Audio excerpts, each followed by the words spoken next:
के लिए अपना एयर स्पेस बंद किया तो भारत ने भी पाकिस्तान के लिए अपना एयर स्पेस बंद कर दिया है और अब पाकिस्तान के विमान पूरब में जाने के लिए चीन का चक्कर लगा रहे हैं। जाहिर है भारत के एयर स्पेस स्ट्राइक से पाकिस्तान की एयरलाइन कमर टूटनी तय है। देखिए इस पर यह रिपोर्ट।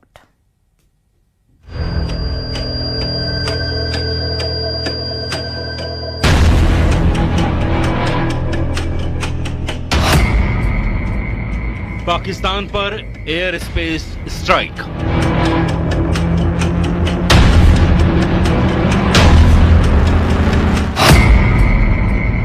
जल प्रहार के बाद वायु प्रहार।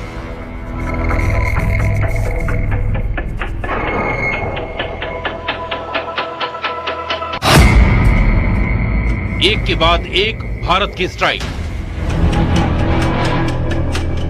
भारत ने पाकिस्तान को करारा जवाब देते हुए अपने एयर स्पेस को पाकिस्तान की उड़ानों के लिए बंद कर दिया है। पाकिस्तान ने भारत के लिए अपना एयर स्पेस बंद किया, उससे भारत को ज्यादा फर्क नहीं पड़ने वाला, लेकिन पाकिस्तान को पूरब में जाने के लिए भारत के एयर स्पेस की सख्त जरूरत है। लेकिन अब उसको ये सहूलियत नहीं मिलने वाली और उस पर एयर स्पेस वाली स्ट्राइक से उसका तगड़ा नुकसान होने वाला है। भारत के ऊपर पाकिस्तान एयरलाइन की उड़ान बंद।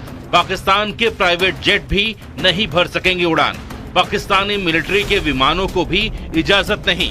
पीआईए के लीज पर लिए विमानों पर भी लगाई गई पाबंदी। पाकिस्तान के लिए भारतीय एयर स्पेस पूरी तरह बंद।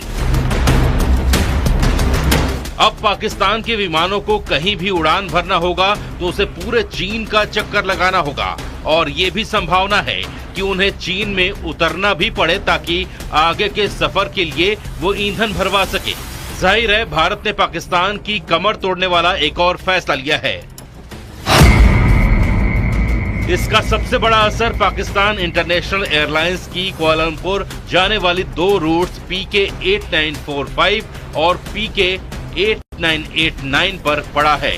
पहले ये फ्लाइट्स लाहौर से भारत होते हुए कुआलालंपुर जाती थीं, जिससे दूरी कम और वक्त बचता था। लेकिन भारत के एयर स्पेस बंद करने के बाद अब इन्हें चीन होते हुए जाना पड़ रहा है। इस नए रास्ते से 3 घंटे ज्यादा समय लग रहा है। कल से ही ये फ्लाइट्स नए रास्ते पर उड़ान भर रही हैं। जैसे को तैसा की नीति पर चलते हुए भारत ने साफ कर दिया है कि जवाब अब सिर्फ जमीन से नहीं आसमान से भी मिलेगा। भारत एक ही जगह से नहीं पाकिस्तान को हर जगह से तोड़ रहा है। कभी डिजिटल स्ट्राइक, कभी वाटर स्ट्राइक, कभी डिप्लोमेटिक स्ट्राइक, कभी इकोनॉमिक स्ट्राइक और अब एयर स्पेस स्ट्राइक। वही पाकिस्तान ने अपना एयर स्पेस बंद करके खुद अपने पैर पर कुल्हाड़ी मारी है और उसे लाखों करोड़ डॉलर की चपत लगने लगी है। पाकिस्तान को भारतीय विमानों से मिलने वाली ओवर फ्लाइट फीस का अब नुकसान उठाना पड़ेगा। एक बोइंग 737 के लिए औसतन $580 और बड़े विमानों के लिए इससे भी ज्यादा फीस पाकिस्तान को मिलती थी। जानकारों के मुताबिक हर दिन करीब 2 से 2.4 लाख डॉलर की चपत पाकिस्तान को लग सकती है। लैंडिंग, पार्किंग और अन्य शुल्क जोड़ लें तो कुल नुकसान $3.5 लाख तक पहुंच सकता है। इससे पहले पुलवामा हमले के बाद भी पाकिस्तान ने भारतीय विमानों के लिए एयर स्पेस बंद किया था और उस दौरान उसे करीब $100 मिलियन का घाटा उठाना पड़ा था। लेकिन इस बार उसे दोहरी मार पड़ने वाली है। पाकिस्तान के रक्षा मंत्री ख्वाजा मोहम्मद आसिफ के तेवरों में 48 घंटे में जबरदस्त यूटर्न देखने को मिला।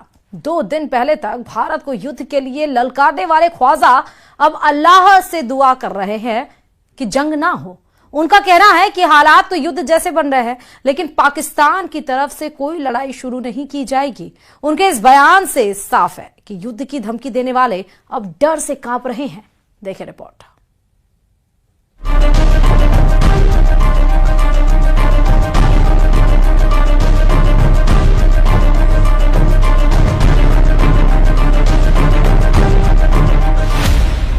पाकिस्तान के जंगबाज मंत्री के बदले सुर।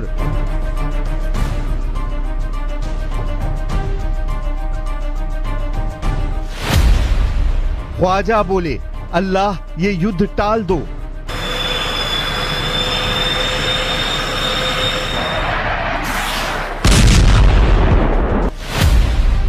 पिटने से पहले पाकिस्तान का सरेंडर।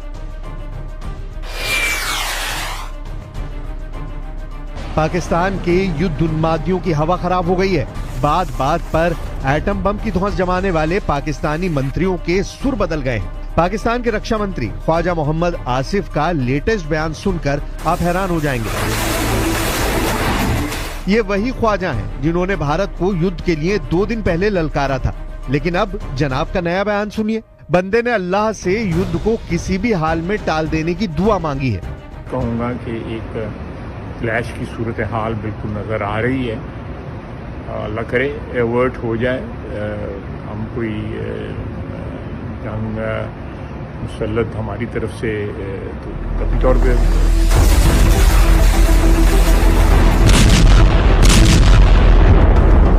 अचानक ख्वाजा आसिफ की तबीयत नासाज हुई है या फिर उन्हें हकीकत का अंदाजा हो गया है? कल तक गीदड़ भपकी जमा रहे ख्वाजा के तेवर ढीले क्यों पड़ गए हैं? क्यों बारूदी साजिशों के ख्वाजा घबराए हुए हैं? हकीकत सबके सामने है। पाकिस्तान की आतंक नीति दुनिया जान चुकी है।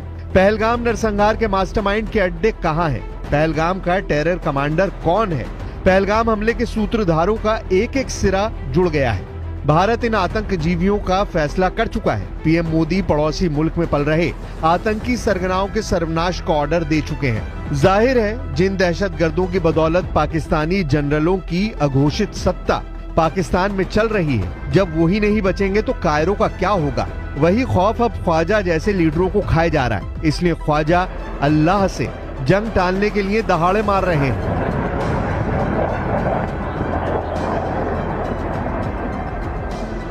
कहूँगा कि एक क्लैश की सूरत हाल बिल्कुल नज़र आ रही है। अल्लाह करे एवर्ट हो जाए, हम कोई जंग मुसल्लत हमारी तरफ से तो कतई तौर पे। असल में पाकिस्तान कई साल से ढह रहा है। पहलगाम आतंकी वारदात की साजिश रचकर पाकिस्तानी सेना ने बुनियाद की आखिरी ईंट भी हिला दी है। भूख की मारी पाकिस्तानी अवाम हुक्मरानों की बारूदी साजिशों से परेशान है। पाकिस्तानी लोगों में सेना के खिलाफ जबरदस्त गुस्सा है। उन पर भारत के सख्त एक्शन का बढ़ता खतरा पाकिस्तान के लिए प्राणघाती बनता जा रहा है, जिससे बचने के लिए ख्वाजा जैसे तमाम नेता तरह तरह के हथकंडे आजमा रहे हैं। पाकिस्तान के रक्षा मंत्री ने कश्मीर मसले में चीन को चौधराहट का ऑफर भी दे डाला है। पाकिस्तान के रक्षा मंत्री ख्वाजा आसिफ ने कहा है चीन की बड़ी अलग पोजीशन है, कश्मीर का एक हिस्सा उनके पास भी है, तो सारा ये जो कश्मीर का इशू है चीन भी इसमें एक स्टेक होल्डर है। सिंधु नदी चीन से भी होकर आती है, तिब्बत से आती है। पाकिस्तान को चीन ने हमेशा सपोर्ट किया है। शहबाज शरीफ कैबिनेट के जितने मिनिस्टर हैं उतनी तरह की बातें हैं। रेल मंत्री एटमी युद्ध की धौंस जमाता है। सूचना प्रसारण मंत्री तारण भारत के हमले के घंटे गिनाता है। वहीं रक्षा मंत्री युद्ध टाल देने की दुहाई दे रहा है। लेकिन अब जो भी तय होना है वो भारत करेगा। पाकिस्तान का वक्त खत्म हो चुका है। फैसला सख्त है। नतीजे ऐसे होंगे जिसे पाकिस्तान की कई पीढ़ियां